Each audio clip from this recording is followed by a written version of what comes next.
KNH र German कोअपरेसनको सहयोगमा voice of children प्रस्तुत गर्दछ कार्यक्रम अनलाइन बाल सुरक्षा। नमस्कार, म शिवानी अनि म प्राशल। तपाईलाई स्वागत छ रेडियो कार्यक्रम अनलाइन बाल सुरक्षामा। कार्यक्रम अनलाइन बाल सुरक्षामा हामीले इन्टरनेट, सामाजिक सञ्जालको प्रयोगमा अपनाउनु पर्ने सावधानी, बाल दुर्व्यवहार न्यूनीकरण र संरक्षणको विषयमा छलफल गर्छौं। हामीलाई सुन्दै रहनुहोला। हाम्रो कार्यक्रमको मुख्य उद्देश्य इन्टरनेट, सामाजिक सञ्जालको प्रयोग गर्दा आइपर्ने जोखिम, अपनाउनु पर्ने सावधानी बारे जानकारी गराउँदै बालबालिकालाई अनलाइन यौन दुर्व्यवहारबाट जोगाउनु हो। कार्यक्रम अनलाइन बाल सुरक्षा तपाईले प्रत्येक शनिबार साँझ 6:30 बजे कोशी प्रदेशमा सप्तकोशी FM 90 मेगाहर्ज, बागमती प्रदेशमा मेरो FM 93.3 मेगाहर्ज र गण्डकी प्रदेशमा एभरेस्ट FM 93 मेगाहर्जमा एकसाथ सुन्न सक्नुहुन्छ। AI प्रविधिमा बालबालिकाको फोटो, भिडियो, स्वर प्रयोग नगरौँ। अनलाइन दुर्व्यवहार र जोखिमबाट बालबालिकालाई संरक्षण गरौँ। बाल संरक्षणका लागि भोइस अफ चिल्ड्रेनको अभियान। के छ शिवानी, एसई को रिजल्ट आउने बेला पनि हुन आँट्यो है? हो त, वैशाख भित्रै रिजल्ट आउने भन्या छ। मलाई त कम्ती डर छैन। यो एसई भनेपछि एक्जाम नै त्यस्तै है, कता कता डर लाग्ने। हो नि, पढ्दासम्म सबै जाने जस्तो हुने, एक्जाममा बस्यो कि सबै बिर्से जस्तो हुने भन्या। तिमीलाई त के भयो र? एक्जाम राम्रै भएको छ, रिजल्ट पनि राम्रै आउला। हेरौँ, राम्रो हुन्छ जस्तो लाग्छ। अनि तिम्रो पनि त राम्रै भएको छ नि, होइन? मेरो त ठिकै। पास त हुन्छौ नि? हुनुपर्ने हो। आफूलाई पहिले अनुमान भइहाल्छ नि। म तिमी जस्तो पढ्ने मान्छे होइन नि। खेल्न, अरू काम गर्न मन पर्छ अनि खेल्नु, अरू काममा रुचि राख्नु पनि त राम्रै हो। मलाई त हाम्रो कोर्स बुकमै के नपुग्या जस्तो लाग्छ भने। किन नि? सर म्यामहरूले पनि खाली पढ मात्रै भन्ने, कोर्स बुक पनि त्यस्तै, सिकाउने तरिका पनि त्यस्तै। संसार कहाँबाट कहाँ पुगिसक्यो। तिमीले हामीले भनेर के हुने हो र? मनमा लागेको कुरा त भन्नै पर्यो नि। संसारमा यत्रो ठुलो चेन्ज आइसक्यो, टेक्नोलोजी कहाँबाट कहाँ पुगिसक्यो। हाम्रो पारा भने उस्तै छ। तिमीले भने कुरा त ठिकै हो, तर के? यस्तो काममा त सरकारले नै ध्यान दिनुपर्ने होइन र? हो नि, फेरि अहिले त सङ्घ, प्रदेश र स्थानीय सरकार गरी 3 तहमा सरकार छन्। काम चाहिँ के गर्छन् खै? त्यही त भन्या, स्थानीय तह आफैले पनि पाठ्यक्रममा के कस्ता विषय राख्ने भन्नेमा विचार पुर्याउनु पर्ने हो। हो नि, इन्टरनेट सुरक्षाको विषयलाई पाठ्यक्रममा समावेश गर्ने काममा त स्थानीय तहहरू पनि अग्रसर हुनुपर्ने हो। केहीले त इन्टरनेट सुरक्षाको विषयलाई महत्त्व दिएकै छन्, तर जति हुनुपर्ने हो त्यति भएको छैन। सूचना प्रविधिको क्षेत्रमा तीव्र विकास भएसँगै हामीले हाम्रो एजुकेसन सिस्टम बसाल्छौँ। त्यसकै आधारमा हाम्रो समाजको मापन हुन्छ। अझ महत्त्वपूर्ण कुरा त समाजलाई सभ्य र सुरक्षित राख्न हामीले पढ्ने विषय र पढाउने तरिकाले ठूलो महत्त्व राख्छन्। त्यसैले हाम्रो पाठ्यक्रममा पनि इन्टरनेटको प्रयोग र सावधानी अपनाउनु पर्ने पक्ष समावेश गरियो भने बालबालिकालाई सुरक्षित राख्न धेरै हदसम्म सहयोग पुग्छ। हामीले पढ्ने, पढाउने विषयवस्तु समय अनुसार परिवर्तन हुँदै जानुपर्छ। नयाँ विषयलाई हामीले हाम्रो पाठ्यक्रममा समावेश गरेनौँ भने त्यसले सिर्जना गर्ने चुनौतीको सामना गर्न सक्दैनौँ नि प्राशल। त्यसैले त प्रविधिको प्रयोग, यसका फाइदा बेफाइदा, अपनाउनु पर्ने सावधानी जस्ता विषय पाठ्यक्रममा समावेश गर्नु आवश्यक छ। यतातिर सबैको ध्यान जानुपर्छ। हो नि, यस्तो कुरामा ध्यान दिएन भने त हामी माथि इन्टरनेट, सामाजिक सञ्जालकै माध्यमबाट असुरक्षा बढ्छ। आशा गरौँ सबै पक्षले यसलाई सिरियसली लिनेछन्। इन्टरनेट सुरक्षाको सन्दर्भमा त एउटा त पाठ्यक्रमको कुरा हो, अर्को चाहिँ हाम्रो सिकाइ प्रक्रिया कस्तो छ भन्ने पनि त हो नि, होइन प्राशल? हो नि, शिक्षकहरूले सबैभन्दा पहिले समाजमा कस्तो परिवर्तन आइरहेका छ भन्ने बुझ्नुपर्छ, त्यही अनुसार पढाउनुपर्छ। त्यो त बुझ्नु भएकै हुन्छ होला, तर खै कक्षामा कहिले कोर्स भन्दा बाहिरको कुरामा छलफल हुँदैन। कति कुरा त हामी आफैले उठाएर पनि छलफल गर्नुपर्छ शिवानी। मलाई लागेको कुरा शिक्षकहरूले सूचना प्रविधि, विशेष गरी इन्टरनेटको कारण समाजका विभिन्न पक्षमा आएको परिवर्तनलाई बुझ्नुभयो भने मात्रै हामीलाई पनि सही बाटो देखाउन सक्नुहुन्छ। हो नि, शिक्षकहरूले इन्टरनेट, सोसियल मिडियाले बालबालिकामा परेको प्रभावको पनि गहिरोसँग अध्ययन गर्नुपर्छ। अर्को कुरा, हामीले शिक्षकहरूबाट इन्टरनेट, सोसियल मिडिया चलाउँदा के कुरामा ध्यान दिने, कति समय चलाउने, कसरी सेफ हुने भन्ने आइडिया पनि त लिन सक्छौँ। एकदम लिन सक्छौँ।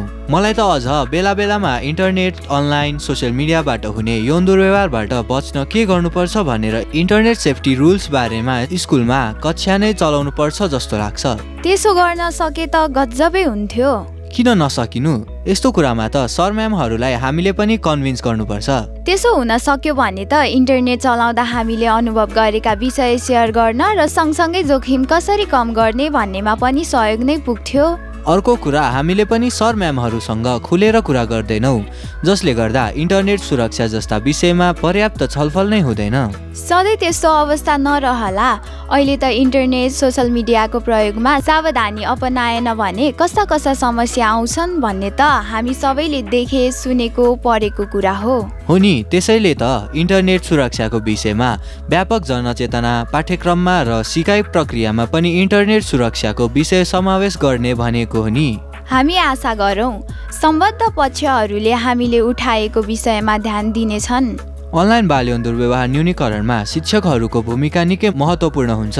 त्यसैले आज हामीले शिक्षकहरूलाई अनलाइन बाल यौन दुर्व्यवहार न्यूनीकरणको विषय पाठ्यक्रममा समावेश गर्न कति आवश्यक छ, यसमा तपाईँको सुझाव के छ भनेर सोधेका छौँ। पाठ्यक्रममा चाहिँ अब बच्चाहरूको लेभल अनुसार होइन, कक्षागत रूपमा चाहिँ पहिला थोरै बुझाउने, पहिला त्यसको परिचय बुझाउने सानो क्लासमा, अनि ठुलो हुँदै जाँदाखेरि त्यसका असरहरू, त्यसका प्रभावहरू, त्यसका समस्याहरू के कस्ता हुन सक्छन् भनेर चाहिँ पाठ्यक्रममा नीति नियम ऐनसहित कानुनी कुराहरूसहित समावेश गर्न सकिन्छ।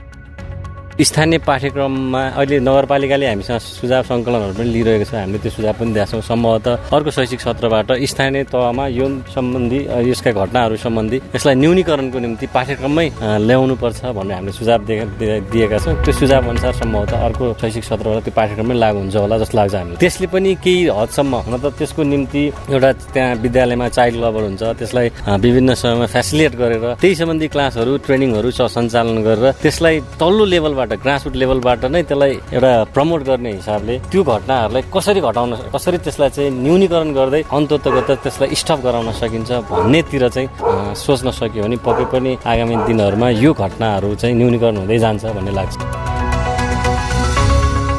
शिक्षकहरूको भनाइ सुनेपछि मलाई के लाग्यो भने नि प्रासल, भन न के लाग्यो? अहिले इन्टरनेट, सोसल मिडिया मार्फत सम्बन्ध बनाउने र बालबालिकामाथि यौन दुर्व्यवहार हुने क्रम बढेको छ। यस्तो अवस्थामा हामीले इन्टरनेट, सोसल मिडियाको माध्यमबाट हुने सेक्सुअल एब्युसबाट बचाउन शिक्षकहरूले सहयोग गर्न सक्नुहुन्छ। हो नि शिवानी, पहिलो कुरा त उहाँहरूले इन्टरनेट, सोसियल मिडिया चलाउँदा कसरी सेफ हुने भन्ने बुझाउन सक्नुहुन्छ। त्यति मात्रै कहाँ हो र, हामीमाथि इन्टरनेटलाई माध्यम बनाएर यौन दुर्व्यवहार भयो भने त्यसबाट कसरी बाहिर निस्कने भन्नेमा पनि सहयोग गर्न सक्नुहुन्छ। अनि शिक्षकहरू पनि अनलाइन बाल यौन दुर्व्यवहार विरुद्ध भोइस अफ चिल्ड्रेनले चलाइरहेको अभियानमा जोडिन सक्नुहुन्छ। शिक्षकहरू मात्रै किन यो अभियानमा, हामी सबै जोडिनुपर्छ र बालबालिकालाई अनलाइन यौन दुर्व्यवहारबाट बचाउन भूमिका खेल्नुपर्छ। यहाँहरू सबैजनालाई अनलाइन बाल यौन दुर्व्यवहार विरुद्धको अभियानमा जोडिन आग्रह गर्दै कार्यक्रममा अब बाल श्रोता क्लब गठनबारे जानकारी दिँदैछन् साथी सोहन। साथीहरू, बालबालिकामाथि इन्टरनेट र सामाजिक सञ्जालको माध्यमबाट हुने यौन दुर्व्यवहार विरुद्ध सामूहिक अभियानलाई अझ व्यापक र प्रभावकारी बनाउनका लागि तपाईँहरूले बाल श्रोता क्लब गठन गर्न सक्नुहुन्छ। अनलाइन बाल यौन दुर्व्यवहार विरुद्धको अभियानमा तपाईँ हामीबीच सहकार्य आवश्यक छ भन्नेमा जोड दिँदै भोइस अफ चिल्ड्रेनले बाल श्रोता क्लब गठन गरिरहेको छ। साथीहरूले कम्तीमा 10 जना र बढीमा 15 जनासम्म रहने गरी क्लब गठन गर्न सक्नुहुन्छ। यसरी गठन गरिएको क्लबमा तपाईँहरूले आपसमा सल्लाह गरेर एकजनालाई अध्यक्ष, एकजनालाई उपाध्यक्ष र एकजनालाई सचिव चुन्न सक्नुहुन्छ। आफ्नो विद्यालय वा समुदायमा बाल श्रोता क्लब गठन गरेपछि तपाईहरूले भोइस अफ चिल्ड्रेनको टेलिफोन नम्बर 0154480018, इमेल ठेगाना info@voiceofchildren.org.np मा जानकारी गराउन सक्नुहुन्छ। अनि क्लबको नाम राख्दा आफ्नो ठाउँको नाम अगाडि जोडेर राख्न सक्नुहुन्छ। यसरी गठन गरेको बाल श्रोता क्लबलाई भोइस अफ चिल्ड्रेनले सहजीकरण गर्छ। तपाईँ स्वयं वा तपाईँको साथी, आफन्त कोही पनि अनलाइन बाल यौन दुर्व्यवहारबाट प्रभावित बन्नु भएको छ, कसैले तपाईँलाई अनलाइनबाट यौन दुर्व्यवहार गर्न खोजेको छ भने तत्काल मोबाइल नम्बर 98 513 41 441 मा खबर गर्न सक्नुहुन्छ। साथीहरूलाई बाल श्रोता क्लब गठन गर्न अनुरोध गर्दै आजका लागि कार्यक्रम अनलाइन बाल सुरक्षाबाट म शिवानी अनि म प्रासल बिदा माग्छौँ। नमस्कार। अभिभावकको निगरानीमा मात्र सामाजिक सञ्जाल चलाउन बालबालिकालाई प्रोत्साहित गरौँ। अनलाइनबाट हुने दुर्व्यवहार र जोखिमबाट बालबालिकालाई सुरक्षित राखौँ। बाल संरक्षणका लागि भोइस अफ चिल्ड्रेनको अभियान।